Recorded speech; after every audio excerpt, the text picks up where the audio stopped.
pelo sacrifício de Jesus. Nós temos uma falsa ideia de dizer que liberdade é fazer tudo o que você quer. Pergunta alguém assim: o que é ser livre? A pessoa vai dizer o quê? Ser livre é fazer tudo o que eu quero. Tudo que eu quero. Ser livre é eu poder sair e chegar a hora que eu quiser. Ser livre é eu poder comprar aquilo que eu quero. Liberdade não é isso. Liberdade é algo a mais. Liberdade é você fazer as coisas sem sentir peso. Liberdade é você fazer as coisas sem se sentir sujo. Liberdade é você fazer coisas que façam você ficar feliz. E vai alguém dizer assim: eu faço um monte de coisa lá e me sinto feliz. Eu vou beber, eu uso droga, eu me prostituo, eu sou feliz. Será? Você pode até beber, você pode até usar droga, você pode até se prostituir, mas no final você se sente sujo e a pior pessoa do mundo. Isso não é liberdade. Liberdade é você fazer as coisas que o seu coração te deixa em paz e não te dá vergonha, não te traz vergonha. Liberdade é você fazer uma coisa que todo mundo pode ver. Liberdade é você fazer algo em que as pessoas não escondem de ninguém. Você quer ver uma coisa? Alguém quer fazer uma coisa errada, ele faz as pessoas verem? Não faz. Mas as pessoas hoje usam drogas nas ruas, é normal. É porque já perderam aquilo que tinha, mas eles no fundo eles sabem que é errado. Hoje nós queremos conversar com vocês como Paulo fez na igreja de Colossenses. Ele quis fortalecer os crentes na sua fé em Cristo. Olha, eu quero que vocês entendam que Jesus é a suficiência para você. Ele é suficiente. Jesus naquela cruz, ele morreu para trazer liberdade para você. E é isso que Paulo quis dizer àquela igreja. E é isso que nós queremos trazer também a essa igreja hoje. Seja livre como Jesus quer que você seja. Eu gostaria que você abrisse comigo a sua Bíblia ou acompanhasse na projeção o texto de Colossenses capítulo 2, versículos 13 ao versículo 15. Às vezes projetado ali, mas eu vou estar lendo aqui comigo, pode ser que alguma palavra ou outra seja diferente. Colossenses 2, 13 a 15. Diz assim: quando vocês estavam mortos em pecados e na incircuncisão da sua carne, Deus os vivificou juntamente com Cristo. Ele nos perdoou todas as transgressões e cancelou a escrita ou a cédula de dívida, que consistia em ordenanças e que nos era contrária. Ele a removeu, pregando-a na cruz, e tendo despojado os poderes e as suas autoridades, fez deles um espetáculo público, triunfando sobre eles na cruz. Feche seus olhos. Senhor, fale o coração da igreja, da mesma forma que o Senhor falou no meu coração nesta semana. Multiplique, ó Pai, aquilo, ó Pai, que foi semeado, será semeado no coração desta igreja. Que elas possam ainda aqui ver, ó Pai, o melhor destino das suas vidas, vivendo, ó Pai, tudo aquilo que o Senhor tem e nos libertou para isso. Nós oramos em nome de Jesus. Amém.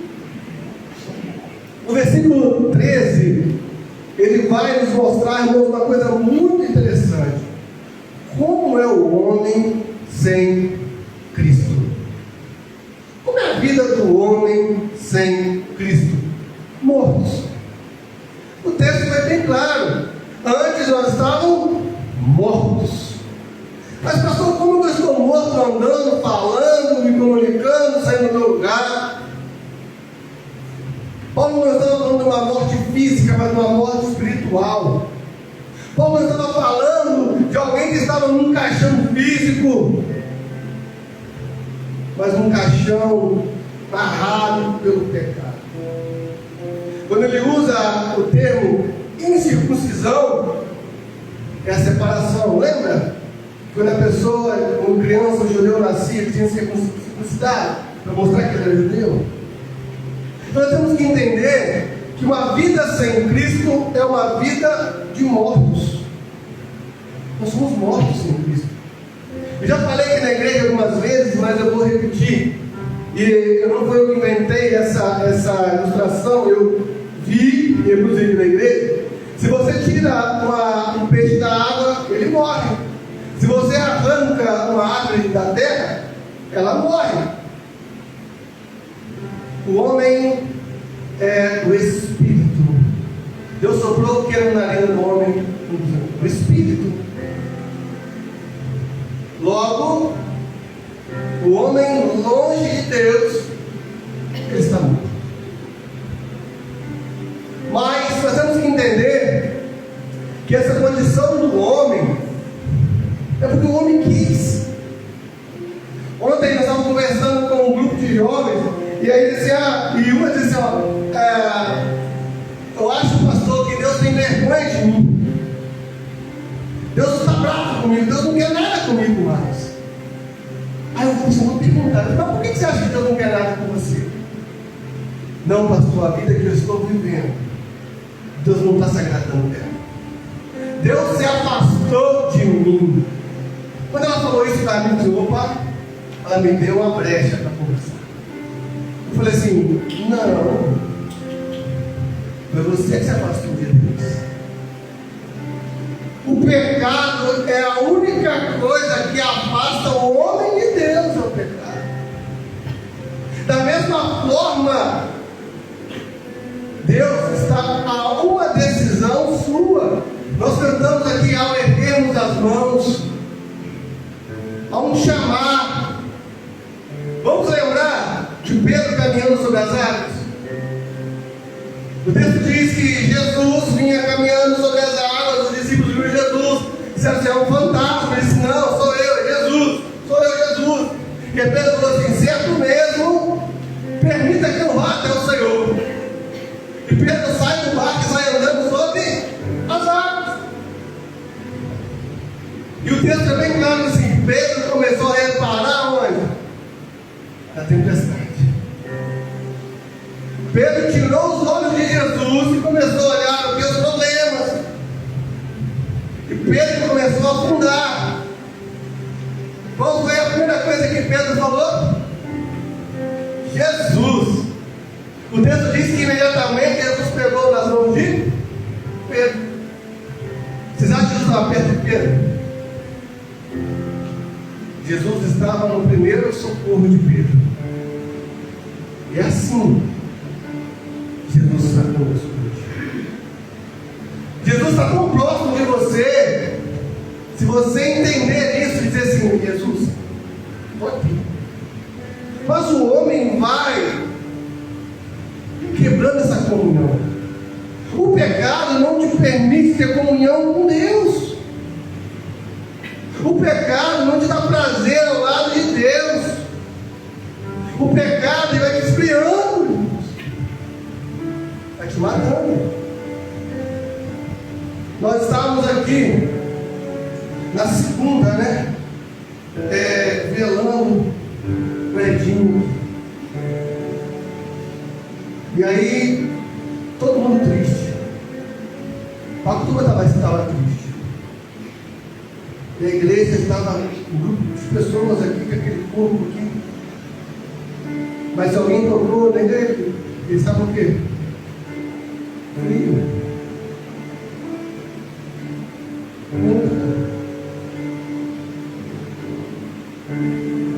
O pecado nos esfria.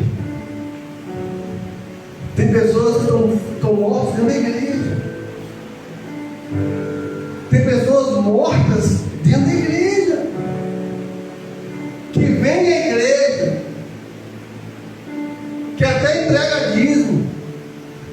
Que até ora. Que até canta. Que até prega. Mas estão mortos. Estão fazendo apenas um corpo. Não tem mais aquela chama dentro do coração, não estão quentes. Cristo, em sua infinita graça, nos trouxe vida e perdão. Marcos Lucado tem uma frase que eu acho muito interessante, diz assim: a salvação não vem pelo que nós fazemos, mas pelo que Cristo fez por nós. A salvação não vem pelo que nós fazemos, mas pelo que Cristo fez por nós. Marcos Lucado. E essa frase dele, ele me deixou muito pensativo, porque se eu entendo, e tem gente que prega isso, o homem é o centro da vontade de Deus. Por que nós não pregamos isso? Porque Deus amou o mundo de tal maneira que Deus ouviu no gênero, para toda igreja não pereça, mas tenha vida eterna. O homem se coloca como centro da vontade de Deus, e não somos, irmãos. Mas o amor de Deus por nós, que nos deu uma chance de voltar nos braços dele, uma vez que lá atrás nós saímos da presença dele. Nós não somos a menininha dos olhos de Deus. Mas aí Davi diz assim: olha, Davi é a menina dos olhos de Deus. Mas presta atenção no texto. Davi estava na presença de Deus. E aí Deus tinha uma preocupação com Davi, isso na presença dele. Você não vai aceitar Jesus e vai ficar rico. Você quer ficar rico, Ricardo? Vai trabalhar. Você quer ficar rico, Edson? Vai estudar e vai trabalhar. Vida financeira, Deus só abençoa, mas é nós que temos que buscar. Eu vou para a igreja, eu vou aceitar Jesus, então, pastor, eu não vou ter problema no meu casamento.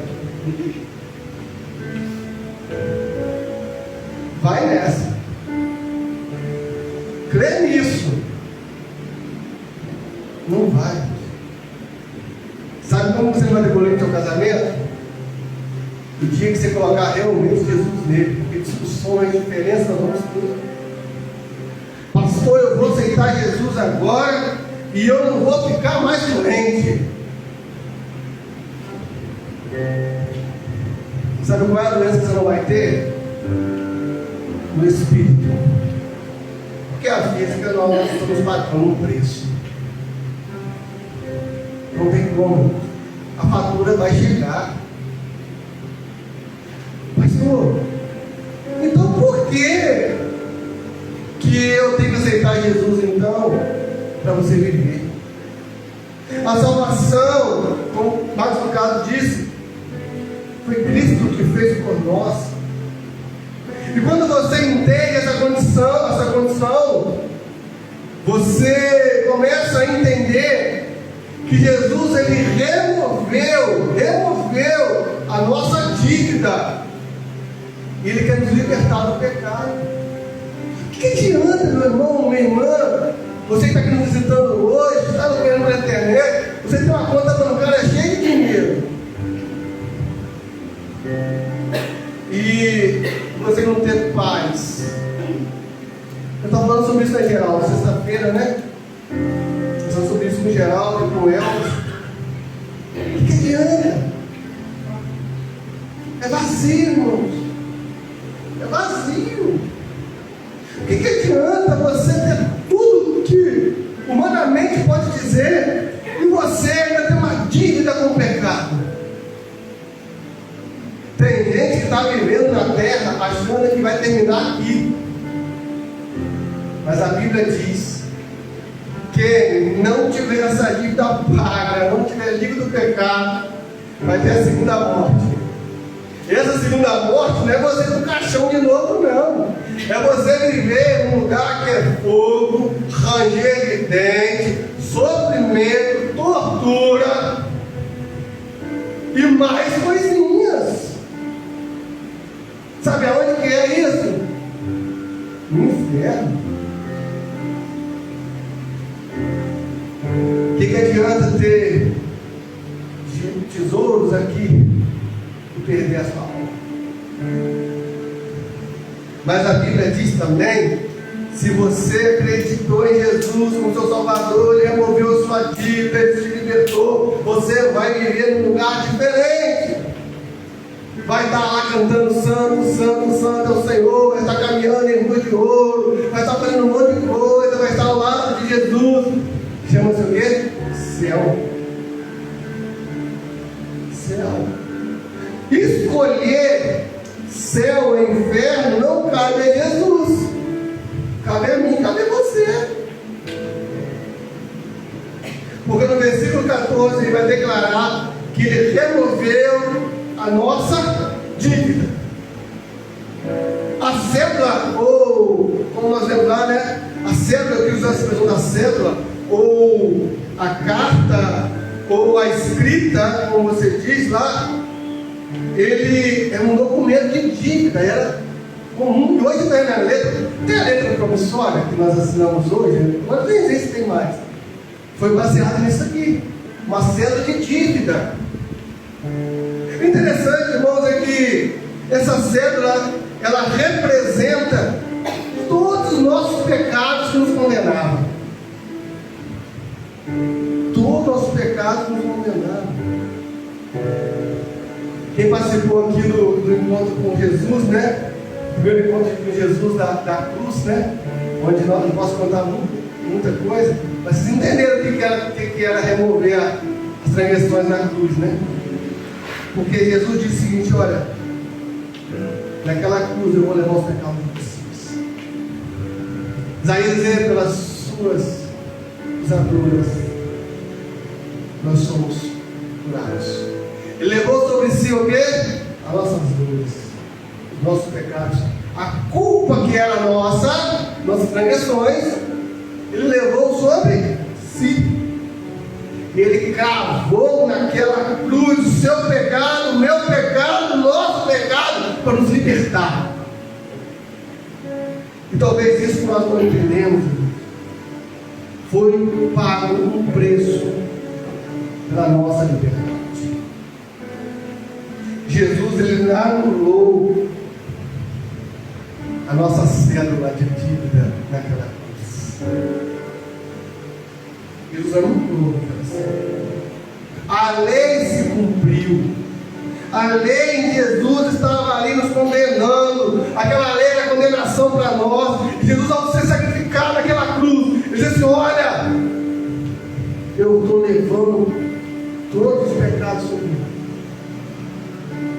Mas, irmãos, tem uma coisa que Jesus não pode fazer por você: é fazer você acreditar nisso. Esse é o maior problema. Ele deixou bem claro: estava sacrificando por nós. Ele nos deu a liberdade, Ele cancelou a nossa dívida, aquilo que nos mantinha em cativeiro. Mas Ele não pode te obrigar a acreditar nisso. Jesus, Ele é diferente. O diabo, ele vai te oprimindo, ele vai te forçando. Jesus não. Jesus, Ele vai deixando você escolher. Eu fico imaginando assim, tentando entender como que Jesus pode fazer essas coisas assim, porque o diabo, ele oprime a gente. Todos os dias ele manda tentações. Pega seu celular aí para você ver os homens, mulheres. A primeira coisa que você abre lá numa rede social, parece uma foto no leão de um homem. É verdade. Outra coisa, parece um joguinho de aposta para você. E vai fazendo um monte de coisa. Aí, nossa, aí, você quer ver interessante, olha a estratégia do diabo, você acha não? Você que já passou por uma crise financeira, a primeira coisa que você abre o celular, ninguém veio. Joguinho de aposta. Aí você pensa assim: estou lascado mesmo. É Deus mandando isso aqui para eu poder aliviar a minha dívida, não é isso? Aí você vai lá e diz: só tem R$10. Aí bota R$10 lá. Aí você ganha. E Deus merda. Aí Deus Deus te manda pegar. Aí daqui a pouco você faz o quê? Você pede 20 reais emprestado. Eu falo, mano, tem que ser 20 reais aí para eu comprar um bujão de gás. Mentira. Ninguém compra um bujão de gás por 20 reais. É preciso jogar lá no joguinho de aposta. Você já perdeu os 10, perdeu mais 10, acho que vai repor. No final, endividar. Assim o diabo faz. O diabo não apresenta com chifre, gato e rabinho rodando assim, não, nos desenhos não. Já viu o desenho? O garfinho na mão, o chifrinho e ele rodando o rabinho assim. Ele se apresenta com coisas boas para você. As consequências dele que é pior. Charles Spurgeon vai dizer assim: no Calvário, Jesus pagou a dívida que não podíamos pagar. Não podíamos pagar. Nós não conseguimos pagar essa dívida. Mas Ele não vai fazer você aceitar isso, acreditar nisso. Porque não é fé. Interessante é isso, não é fé. Você tem que acreditar. Jesus, você tem que entender o seguinte: olha, se você quiser, você tem que tomar uma decisão. É fé. Eu estou trabalhando com 2 alunos que são ateus, até o mesmo. E eles me perguntam assim: por que Jesus é tão bom que se eu não aceitar Ele, eu vou para o inferno? Não, você já está no inferno. Não está entendendo isso? Nós já estamos condenados ao inferno. O céu é graça, é favor. E aí você tem que entender isso. Mas como assim, pastor? Eu digo, é assim, filho. Ó, a Bíblia diz que por causa do pecado nós estamos condenados ao inferno. O inferno já é um destino. Eu não acredito nisso. Você não é Bíblia. Porque Deus amou o mundo de tal maneira que o seu filho, todo aquele que crê não cresça, mas tem a vida. Tem que crer, irmãos. E aí neles é mais assim agitado. Ô pastor, esse negócio de dizer lá na igreja que para orar tem que receber. Eu falei assim: o problema é que tem muita igreja que não é igreja. Tem muito pastor que não é pastor. E aí, ninguém tem pregado mais pecado. Ninguém tem pregado mais santidade. Ninguém tem pregado mais renúncia. Sabe por quê? Porque a igreja fica vazia. O que as pessoas querem hoje? Prosperidade financeira, enganações. Teve um desses alunos que falou que ele é uma namorada não tem nada de igreja. Ele foi na igreja e eis que o pastor teve uma revelação. E o pastor revelou para ele, Diana, que ele ia morrer, daqui 3 dias ele ia morrer. Mas Deus tinha quebrado o laço da morte dele. Se é verdade ou se é mentira, ele saiu frustrado da igreja. Você acha que Deus quer fazer isso realmente com as pessoas? Se eu chego assim, falo, João, Deus mudou, Deus, você ia morrer daqui a 3 dias, mas Deus te livrou do laço da morte. Aí vai dizer, oh, aleluia, glórias a Deus. Eu tenho muita preocupação com isso. Que as pessoas têm falado em nome de Deus. Sabe por quê, irmãos? Após cancelar a nossa dívida, Cristo também venceu as forças que nos escravizavam. No versículo 15,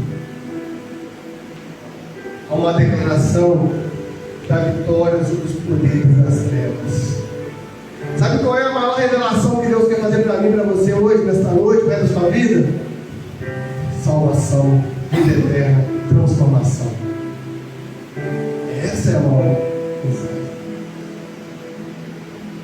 Jesus, Ele arrancou, Ele destruiu, Ele anulou os poderes, as autoridades malignas, triunfando sobre eles. Já preguei aqui na igreja e quero refazer o trecho que eu preguei. As pessoas acham que expulsar demônios e você impor as mãos pelas pessoas e dizer assim: sai, sai, sai, sai. E aí está aquele show. E aqui, como é que é o seu nome? Aí a pessoa vai, meu nome é tal. O que você quer que essa pessoa? E vai sim, né? Você sabe qual é, Maxwell, a melhor forma de expulsar um demônio na vida de alguém, ou de demônios? É apresentando Jesus a essa pessoa. Sabe por quê? A Bíblia diz que no momento que você aceita Jesus, desce sobre você o quem? Espírito Santo. E a física diz que dois corpos não ocupam o mesmo lugar no espaço. Então, acontece o Espírito Santo, não há espírito maligno que fica. Quer expulsar o demônio de alguém? Apresenta Jesus para ela. Deixa que ela aceite Jesus. E deixa que o poder desse Espírito desça sobre essa pessoa. E essa pessoa fica livre dos poderes malignos. Ah, porque tu não acredita então que há possessão? Acredito. Acredito.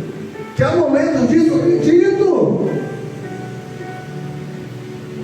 Mas você acha que Jesus ia conversar com demônios? Sabe que a única vez que Jesus começou, quando estava naquela manada, ele perguntou assim: e aí, quem é você? Ah, meu nome é Legião, nós somos um. Aí ele disse: vai embora. Jesus não tem diálogo com os espíritos malignos. Nós temos que entender isso, que Jesus venceu o inferno, venceu Satanás naquela cruz. E é isso que nós temos que entender. Publicamente, a vitória de Cristo demonstra que Ele é poderoso, superior. Porque humanamente, você tem aquela cruz, sim ou não? Ele diz: ah, chega, não precisa disso aqui não. Ó, sai prego, sai tudo. Podia sair voando lá, dizer assim: ó, gente, ó, fiz minha parte, obrigado, tchau. Estou indo para o Pai, estou voltando para casa, vocês se viram aí. Mas não, porque era isso que o diabo queria. Lembra dos dois criminosos? Se tu és mesmo Jesus, como você disse que é, desce dessa cruz. E também de nós aqui. Jesus deu conversa? Jesus nem quis conversar com o diabo. Mas teve um que foi contagiado por Jesus. E disse o que? Mestre, lembra de mim. Deus declara para ele o quê? Na minha morte, você estará também comigo no paraíso. Liberdade, vitória, triunfo sobre os poderes malignos. Nós temos que entender isso, irmãos. A vitória de Cristo é completa. A vitória de Jesus é pública. Ele demonstra o seu poder supremo. Mas sabe qual é o problema, irmãos? Que nós não acreditamos nisso. Nós temos medo, irmãos. Essa é a verdade. Nós temos medo de determinar algumas coisas na nossa vida. Olha a palavra que eu usei: determinar. A gente fala assim: você tem que poder ter autoridade. Você não tem, irmãos. Você é Jesus. Não podemos determinar algumas coisas na nossa vida. Não é determinar ser rico, não. Determinar: eu não quero mais ser escravo do pecado. Eu não quero mais viver essa vida do pecado, porque Jesus já me libertou disso. A Bíblia diz sobre pecados, e aí nós temos que entender essa diferença. Nós vamos sempre pecar, irmãos. Cometer pecados, isso aí é nosso mesmo humano incluir pecados. Mas sabe qual foi o maior pecado que Jesus nos libertou? A separação. Sabe como você pode fazer isso hoje? É declarar. Porque nós somos crentes, compartilhamos dessa vitória. Nós estamos livres da influência maligna. John Stott diz que a cruz é a maior expressão da vitória de Deus sobre o mal. Você compreende a vitória de Cristo? Se você compreende a vitória de Cristo, você é chamado hoje para viver em liberdade. Porque todo o texto se resume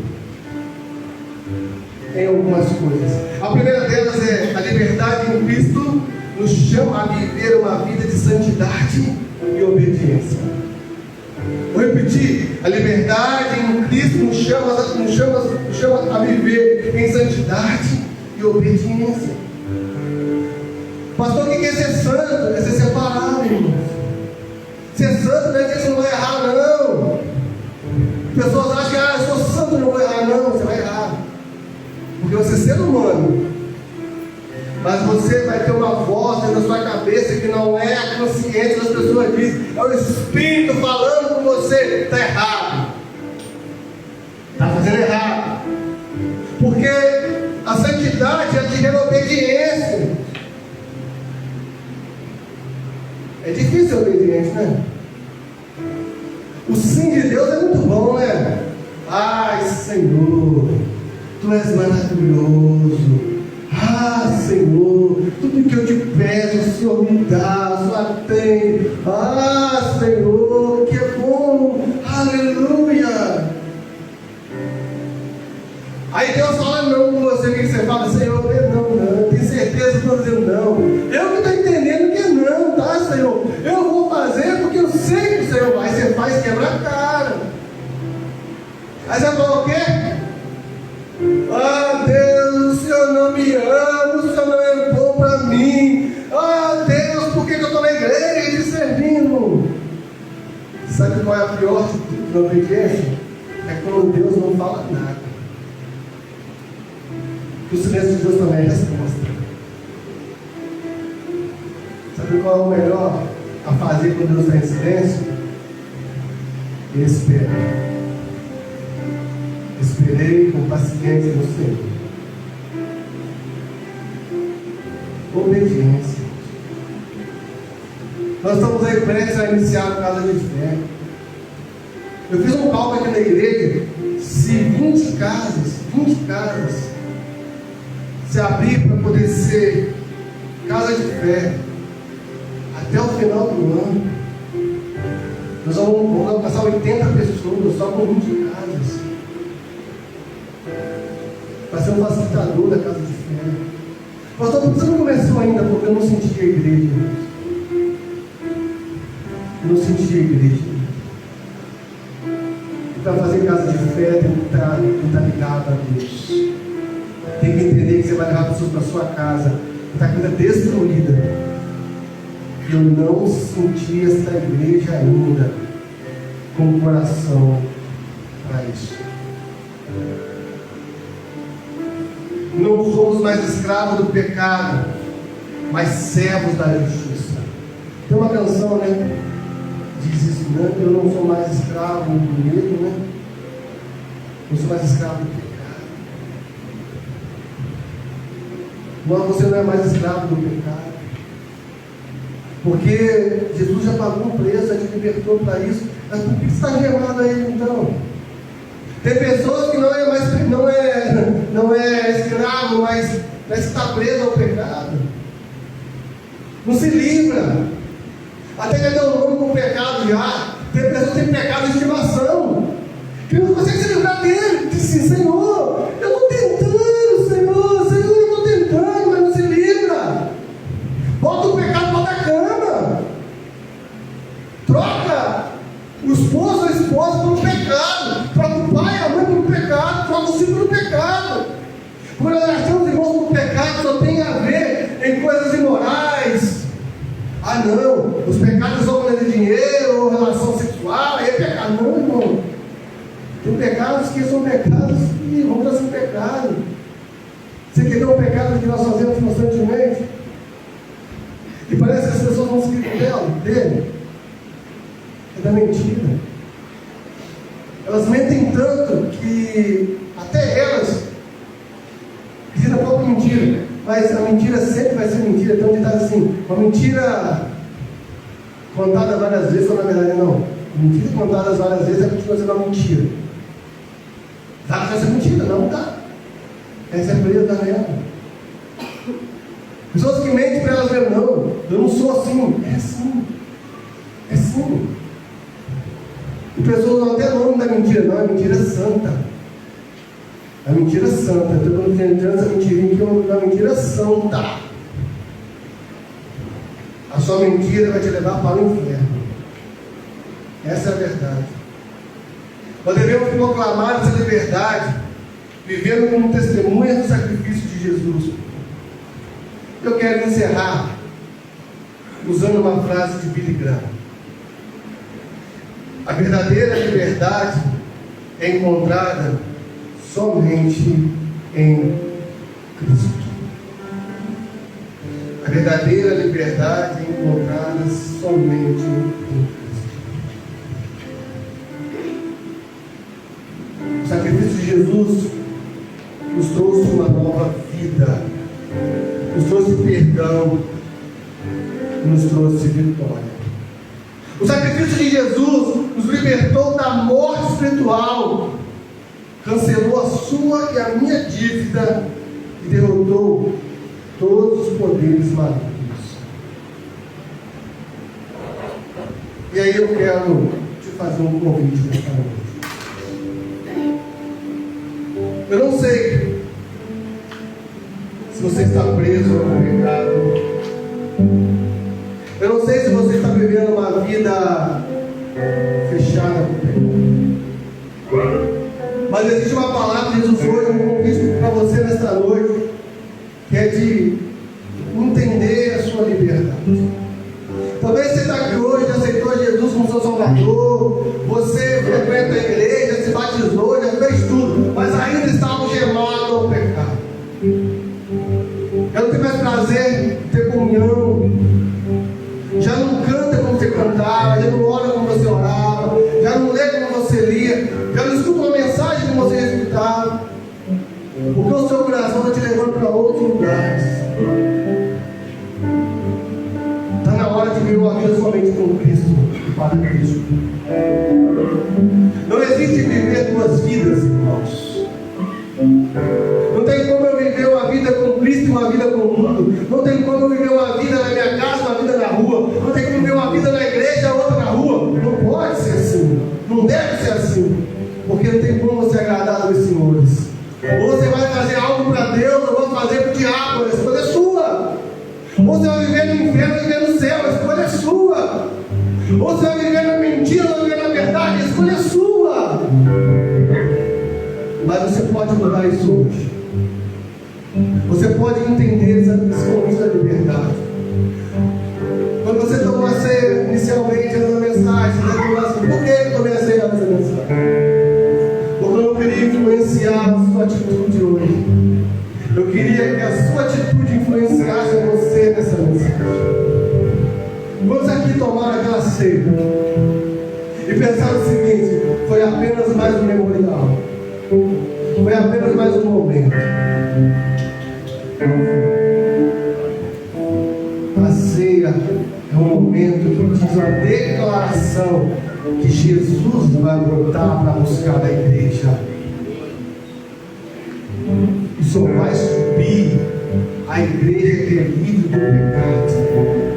Só vai subir aqueles que não são algemados pelo pecado, mas algemados em Cristo. Porque Paulo diz assim: eu sou escravo de Cristo.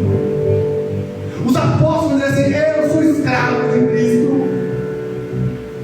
Eu sou servo de Cristo. E aí nós temos que entender isso. Eu queria que você fechasse os seus olhos agora e você fizesse uma oração. Essa oração você vai abrir o seu coração para Jesus. Você vai falar para Jesus: tudo aquilo que está te prendendo, tudo aquilo que está te tirando, tudo aquilo que está arrancando a sua vida. E você vai declarar na sua vida e sobre a sua vida que você não vai ser mais escravo do pecado. Você vai se acertar com Deus no dia de hoje. Você vai caminhar uma nova vida com Jesus. Você vai se libertar daquele pecado que está te prendendo. Você vai começar a perdoar pessoas. Você vai começar a entender melhor as pessoas. Você vai começar a olhar para as pessoas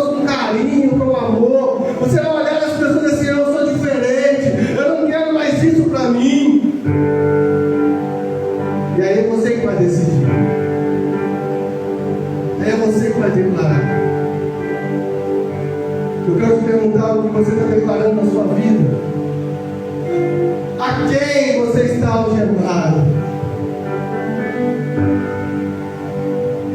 Em quem você está algemado?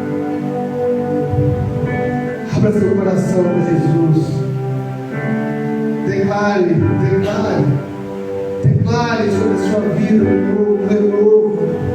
Declare, receba isso. Aquela cruz te deu uma nova vida. Aquela cruz te livrou da maldição. Aquela cruz te deu perdão. Aquela cruz libertou.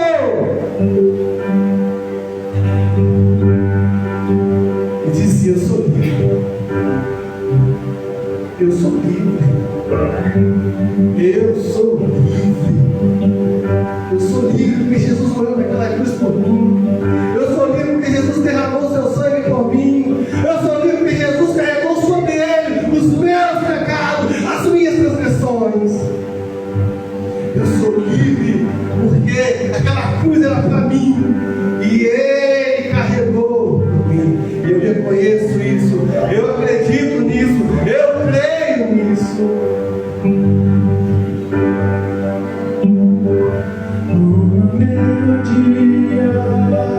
Ele me encontrou.